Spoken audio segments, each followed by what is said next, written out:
Welcome, welcome to the Juicy Life Show. Ooh, baby, have I got someone for you today. Joining us today is Jasmin Murphy. Now, in full disclosure, Jasmine and I met when we kind of like eye stalked each other in Long Beach, California, a couple months ago at the Women's Conference. And I gotta tell you, I was just like, I don't know even why I said to her, I've got to have you on my show because I haven't done any podcast shows, as you know, for a really long time. But I got like inspired, like my brain was bypassed and my intuition said, say something, don't let her leave. And so I'm becoming more obedient as time goes on to make sure that that happens. So I just really want to get into it. So, welcome, Jasmin. Hi, thanks so much for having me. I'm excited to be here. You are a wellness expert. Do I have that right? Right. I'm a motivational health and wellness educator.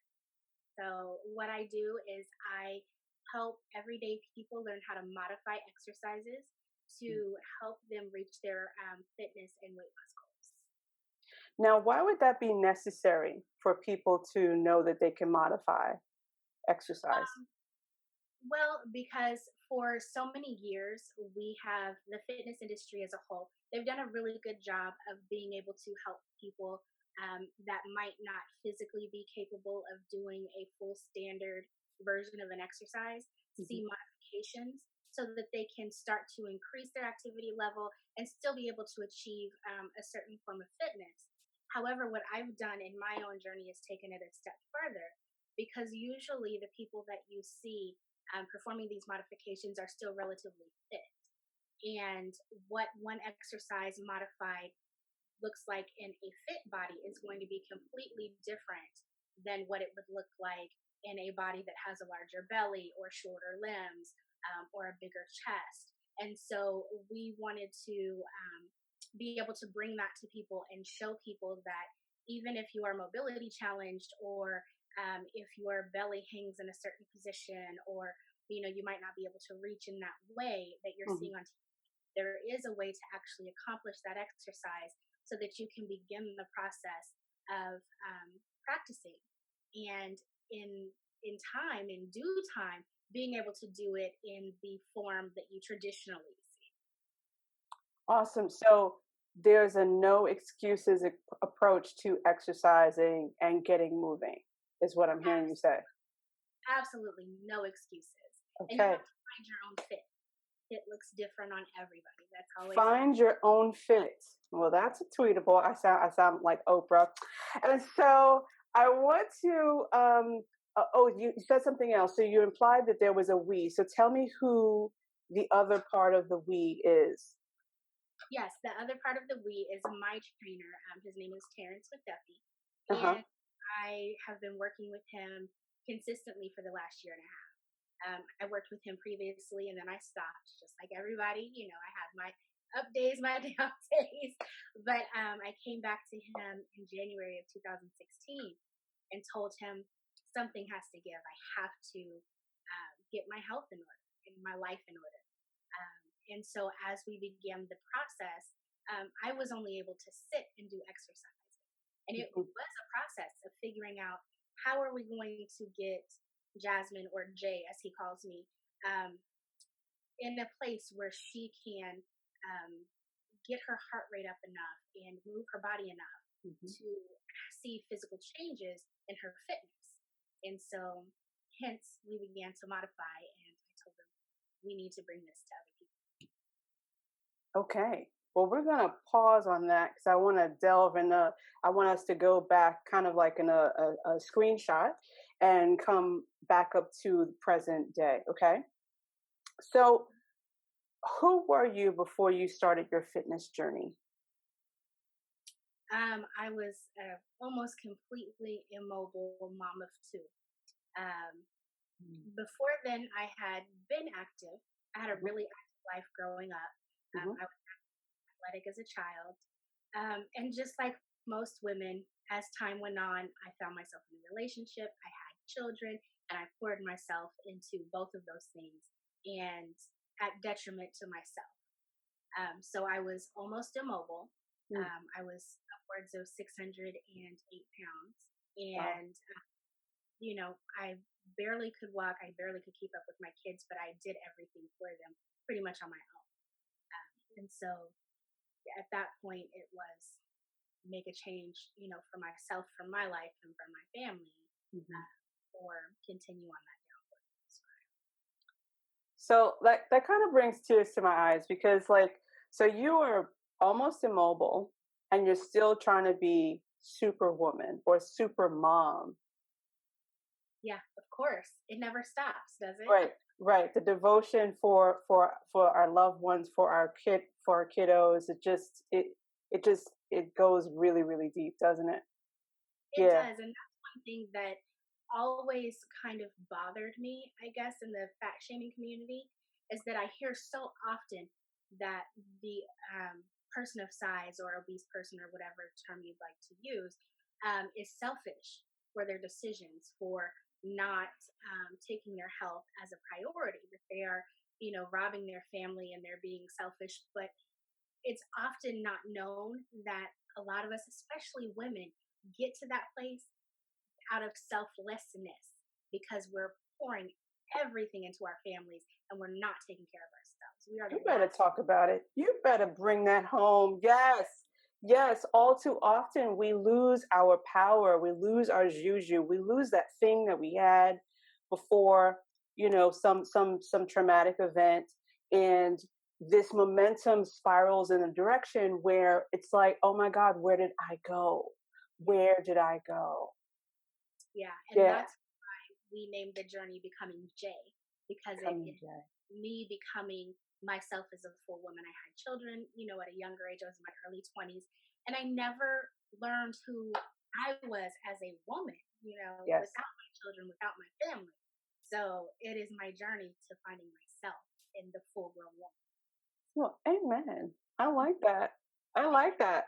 So, who are you now that you have this fitness journey, this wellness journey? Oh my goodness, I am like a powerhouse. That's like the first word that comes to mind. I'm active. I'm Yes. um I am even better of a mother than I have been. I am my own best friend, which is like Priceless. priceless. Yeah, absolutely. Priceless. There's nothing more you can say about it than that. And I'm a motivator. I'm an educator. I love to help people. I say, it's difficult sometimes to step in front of the camera to put, all of your struggles out there, the good days, the bad days. But I always say, if one person can take away from that and understand that they have that strength in them too, Mm-hmm. uh, helps them take that first step to taking their life back, to reclaiming who they are, it Hmm. was. Absolutely. I love it. I love it so much. So, describe a typical day to me. Like, just give me like big overarching themes of your day. So my morning starts early. I get up, I train. That's the first thing I do. I get it done, and You I train every day? train six. Well, typically I train 6 days a week. I am now on a 100-day challenge. So for 100 days, every day, I'm doing something active outside of my Okay. normal. So What yeah, day are you on? What day are you on? today is 35. Yes. Cool. Cool, So cool, cool. I train first thing in the morning. It's usually weight training. It varies between weight training or cardio. 2 days Mhm. a week I box. The other 3 days I do. And then um, after that, I leave and I go swim for another hour. Um, or I come home and I'm in full blown mommy mode, work mode, just handling day to day business. Mhm. Um, and then from there, I fly into kids' activities and all of that great stuff. And on Tuesdays and Thursdays, I do a cardio kickboxing class at night. That's my second workout on Tuesdays and Thursdays. And then I have my me time. I come home, I decompress, I put the kids in bed, and I pour into myself. Start the day over again the next day. Awesome. Talk to me about pouring into yourself. What does that mean? Well, I had to stop and ask myself, like, what are the most basic things that Mhm. I am sacrificing Okay. for that I could do for myself that I stopped doing? And they're as simple as um, doing a face mask every other day, Mhm. taking the time to paint my nails, taking the time to exfoliate the way I want to, all those things that you're like, oh, if I only had the time, but I do have the time. I just had to make it a priority. Mhm. Uh, make it a priority to read or do something in my day every day that's just for me, that's for the betterment or improvement of myself. And I feel like that sets an example for my children, especially my daughter. And it just helps rejuvenate me. It gives me back my purpose and my identity. So all of those little things that I stopped because I was too busy. Yeah. Too busy to take care of you. Yeah, self-care is so important. It's something that I tell my clients all the time that it's a non-negotiable. And self-care is not necessarily, going to the spa and getting your nails did. I mean, it's nice when you can get them done. I didn't do mine, but it's nice when you can get them done. But it's really like, okay, can I just take a moment and just sit and do nothing? Yeah. That's self-care. Self-care looks like boundaries. No, I don't want to do that. Self-care is also having no be a complete sentence Yes. without the justification of why I can't do it, and then this whole thing. And so it's so important. I love that. So you mentioned your daughter. How old is she? My daughter's 8. Oh, how delicious. What? 8 going on what? 18? So she thinks. Oh, right. Well, we have to let them, think that they've got the run of the place. And Right. so you said your other child is a boy or a girl, A boy. I have a son that's 11. and he's 11. So she really thinks she's running things right. The youngest, got it. Hmm. Hmm. Absolutely. Yes. Well, I'm a little biased because I'm the oldest child, and so uh, anyway, I have a younger brother, but enough about me. So, what are the most important values that you have in creating this juicy life for yourself? First and foremost, I think it is being true to myself and all those things that I. So, like you mentioned, being able to say no, especially when it doesn't serve me or my family. Um, I spent so many years being a people pleaser. So, being able to use no as a complete sentence Hmm. and really just instilling all of those lessons into my children. Like, I feel like if I'm able to show them that it's okay to take care of yourself, it's okay to seek knowledge every day. Hmm. Um, there's not a problem with saying you don't know how to do something. And the only time you ever fail is if you haven't taken a lesson away with you. And then just um, really trying my hardest to embrace all of the changes and understand that there's nothing is hard, it's challenging, and Hmm. accepting those challenges and meeting them head on. Like, that's, I feel like if I incorporate all those things and then just try to be a good person to people, no matter who they are or Hmm. what the circumstances, then we're golden. Everything else is going to fall into place, and it's going to be great. How can it Right, not? right. Got it. I love that. Um, and so, how are you uniquely designed to coach someone, even though you're in process? I think that's it right there, is that I'm in process. Yes. So I know the struggles of feeling out of control, of feeling helpless, of feeling shamed, Hmm. uh, inward and out. I know Hmm. all of those. And I also know the strength that it takes to start, because Hmm. most people see that starting point as a moment of weakness. Like, I've reached my bottom. You have to reach your bottom and you have to break before you start. I don't see it that way. I see that moment when you Mm-hmm. decide to start as the strongest moment in your life, because that's the most difficult thing to do. And once you start, everything else, just keep going. You build that momentum. So I think having that and starting at the beginning and knowing what that felt like, Mm-hmm. that in itself is what helps me. And then going through and being open to learning. I am the first person that will tell you that I feel like there are so many different tools out there, and I feel like all the tools are valid. And I Mm-hmm. feel like you have to find the ones that match where you're at and your personality. So you'll never hear me say, this method is wrong, this method is right, only do it this way, because I don't believe in that. Mm-hmm. I've seen things work for certain people that don't work for others. I've seen things work for my friends that don't work for me, and vice versa. So just being open to that, knowledge and growing and experimenting. I feel like that's what makes me unique and makes me stand out. Got it. Like a lot of people would think though that hiding in the meantime or until they get something perfected is the way to go. But you decided to do it while you're in process. I think that says a lot about who you are and your internal makeup. Just your heart and your intuition. So I just want to say, good on you. That's Thank you. fantastic. Fantastic. How important are boundaries to you? I know we hit on that a little bit earlier, but what do they look like in your life? Oh, boundaries are so important. And before there were none, and now there are very, very clear. And right, yes.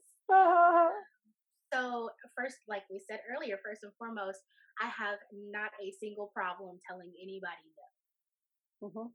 And I don't, bless my kids' hearts. I know they're so tired of me, but I don't have a problem not explaining why. It's just because I said Mhm. I don't Mhm. like it. I don't want to. Mhm. And that's what it is. Mhm. I am very open and I am very selfless. I'm a giver by nature. That's Mhm. just who I am. So, I do still do a lot for people and try and be as open and accommodating as I am. But Mhm. again, if I feel like it is going to interfere with my priorities, and my first priority being myself and my Mhm. um, then it's just what it is. And I've had some struggles in relationships, friendships, with that shift, because people become so accustomed to you being a certain way. And of course, you always hear what you go into something with is what you need to be prepared to maintain for Mhm. the existence um, of the relationship.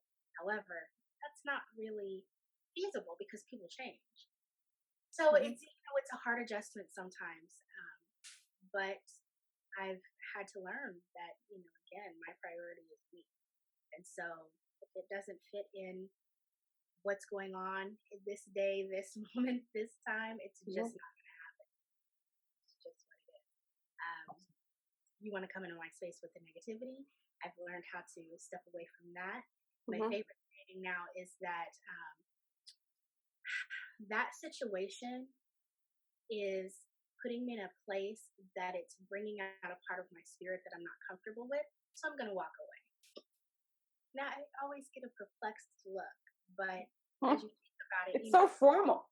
it is. But you know what? Like, I don't want to say I don't like this or go into explanations. It's just, Yes. it's Yes. not you, it's me. I don't like how I'm feeling in this situation, so I'm going to walk away. And it's okay. And this, ladies and gentlemen, is self-care in action. I love it. Cool. And so what is the myth that you would like to bust right here and right now? Um, I get probably the biggest myth is that we are lazy. Hmm. I that it never sits well with me. Mm, mm, You have to. It's so easy when you look at the external to pass judgment, and it's really hard to step back and think about all of the things that have been presented to you in life that have formed your stereotypes about certain situations. mhm, And it's not just people of a certain size; it's mhm. people of a certain color, people of a certain economic stature, certain people of a certain educational status, Gender, anything, gender, everything. thing. Um, Mhm, so we have these preconceived notions about how everybody is, and we've never been in their lives and in their shoes and in their day to day. And the fact that people of size are lazy and don't care is the number one thing that I really wish I could dispel. With the follow up to number two, running neck and neck, is that um, we can't be happy, and there is a very distinct difference between being happy with ourselves and being content with some of the limitations or health issues that we have because of our size. And they're very different things. You can love yourself, love who you are, and still want to change certain aspects of your life. yeah. Those two things, they really, really, I wish I could just completely wash them out of everybody's vocabulary. Mhm. Thank you for sharing that. Thank you. Um, and so the number one thing that I thought you were going to share was about the myth about a person of size relationship with food, Okay. right? And so I want to ask this question as delicately as possible, but I wanted to get out there because whoever is watching and or listening, he or she needs to know what it's like to empower yourself through the journey, right? Because I mean, you try anything, you want to quit. You just want to quit. So, what is your relationship like with food today? Do you love it? Do you hate it? Do you have disdain for it? How do you feel about it? I have probably the best relationship with food that I've ever had in my entire life today. Um, and it took a long time to get there. I can say my relationship with food started really early, and it was formed through, obviously, like most people, through habits that my parents passed down. Okay.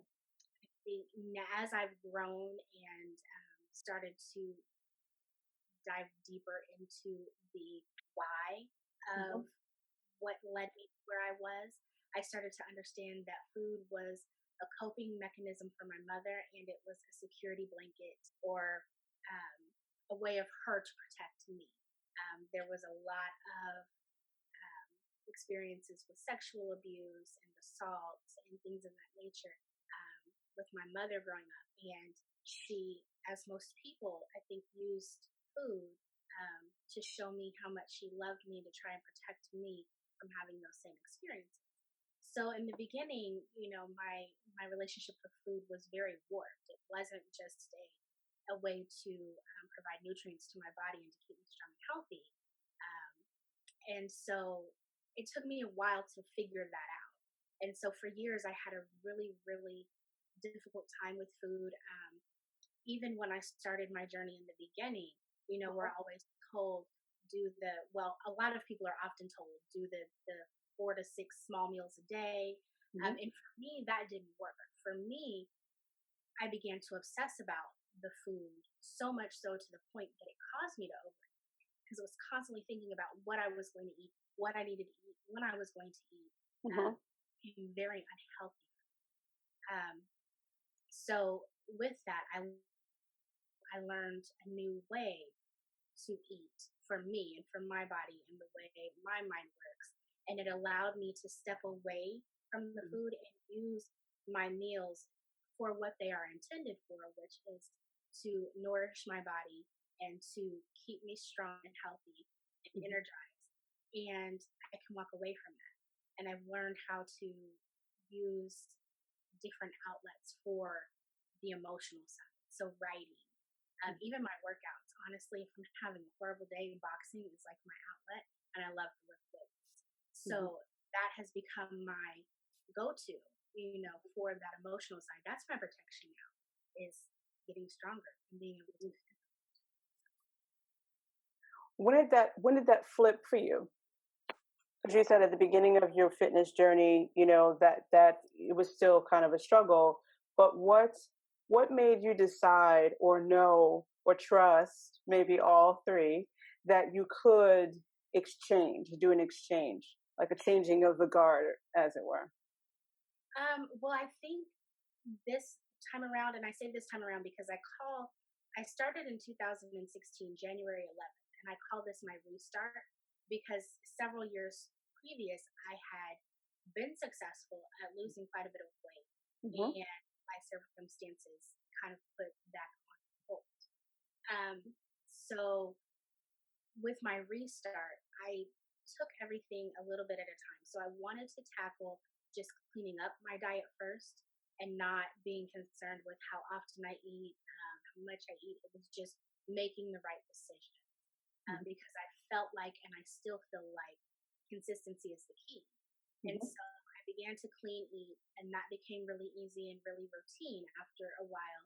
And then that led to other changes. And eventually, I heard about a way of eating through Terrence called intermittent fasting. Hmm. When he introduced that to me, and he explained to me, that you typically generally fast when you sleep anyway. And so intermittent That's fasting, why they call it breakfast. exactly, because you're breaking your fast. Yes. And so intermittent fasting just extends that amount of time that you're fasting. There's a lot of scientific detail, we won't go into it now, but um, when he introduced it to me, and it seemed to make sense because I wasn't a breakfast person anyway. I always struggled to eat breakfast and was always told, you need to eat breakfast. You need It's to eat your oatmeal. right. Right. But for me, it clicked because it's like all these years I've been told to do that. And when I've done it, it hasn't shown me any positive results. So Hmm. something's not connecting, something's not right with me in Hmm. that process. Hmm. So I Hmm. began to fast. And within that first week, I felt phenomenal. And I realized how much just that process, like I said, it took my mind off the food. I knew, okay, at 2 p.m., you're going to eat. You're going to eat from 2 until 8. At 8, you're cut off. You eat what you like, you're done.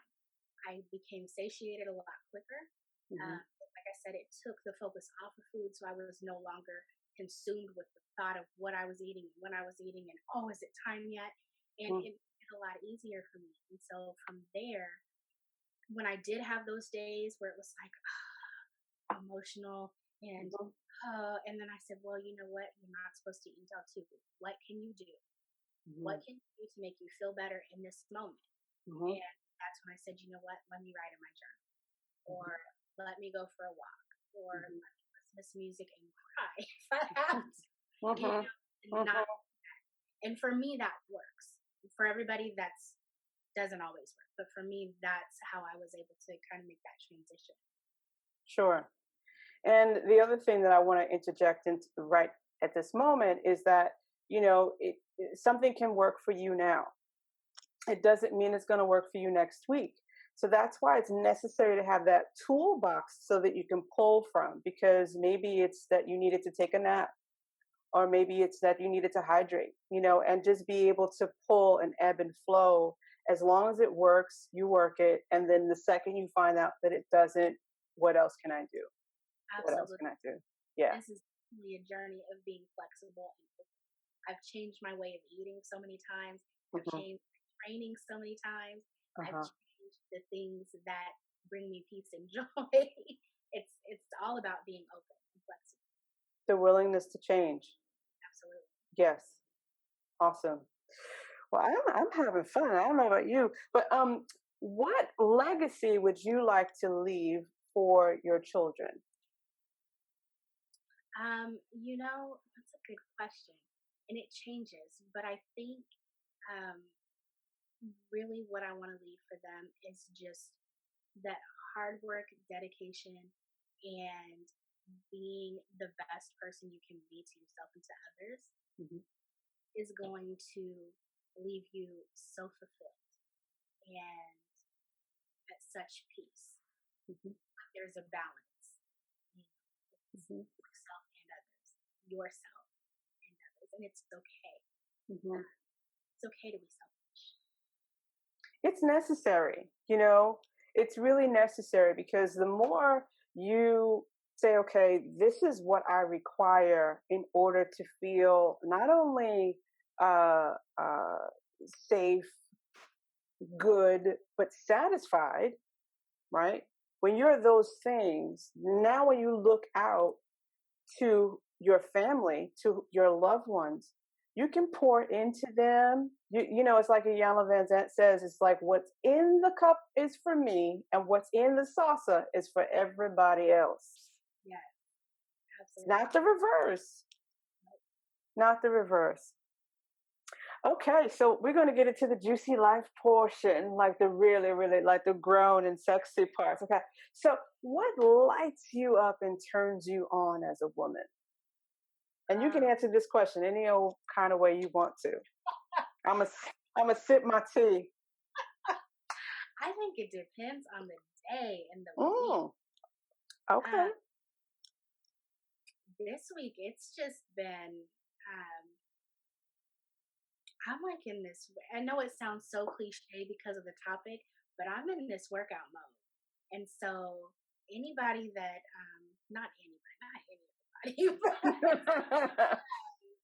it's that partnership and working together. Listen, there is nothing that is nothing can compare to being next to your partner and working out and working up a sweat and pushing each other and just that grit. I love it. I love it. that that sounds great. I might have to start working out with my husband again. Not. Thing ever. No. Not just one good leg day. My husband's a personal trainer. I feel for you, but I get you. I get you. I hear you. I mean, I'm just like percolating from the excitement and that like little thing behind your eyes at the memory. So good. Yes. Okay, so we have reached now it's time to say goodbye. Right. So, but I want to do a rapid fire. And so I want you to just say, I'm going to ask you either or just a question. And I want you to say the first thing that comes to your mind. Okay. All right. Cool. You ready? Place of birth. Kansas, Bucket list location. Paris. Oh, butterflies or ladybugs? Oh, both. Oh, you can't do that to me. I know. Choose. Go. Butterflies. Okay. Friends or with a book? Book. Italian or Chinese? Chinese. Twitter or IG? IG. Type or longhand? I'm sorry. Do you type or longhand? Oh, longhand. In person or online? In person. A house or a condo? House. Favorite superhero? Batman. Awesome. Spirit animal? Lion. Coffee or tea? Coffee. Okay. Your favorite texture or touch? Silk. Oh, your favorite sight? The sunset. Favorite sound? Waves. Favorite smell? Fall. The air in the fall. Favorite taste? Favorite taste? Yeah. Chocolate. Dark or milk? Milk. Well, really, the non-chocolate white, but Okay. And what do you know for sure? What do you intuit? That you are capable. I'm capable. I love it. I love it. So tell the good people how they can get in touch with you. You can visit me at my website. It's www.becomingjai.com. And there you can sign up for email alerts and updates. You can also find me on Instagram. I'm Becoming Jay. Facebook, I do have a Facebook page, and it's also Becoming Jay. Awesome. Awesome. Well, Jasmin, I thank you so much for opening up your heart to me and to the audience, and just flowing with just flowing together has just been such a joy for me. Yes, So thank you so much. I thank you for inviting me into your space. I'm so glad and grateful that I stopped each other. We did, didn't we? We did that thing. Well, hey, girl, hey. It was great. Awesome. It was great. And it's totally worth it because we're doing this call right now. Absolutely. Wonderful. So this is your host, Fonda Clayton, and I'm signing off for the Juicy Life Show. Until next time, I love you like cooked food. Ciao.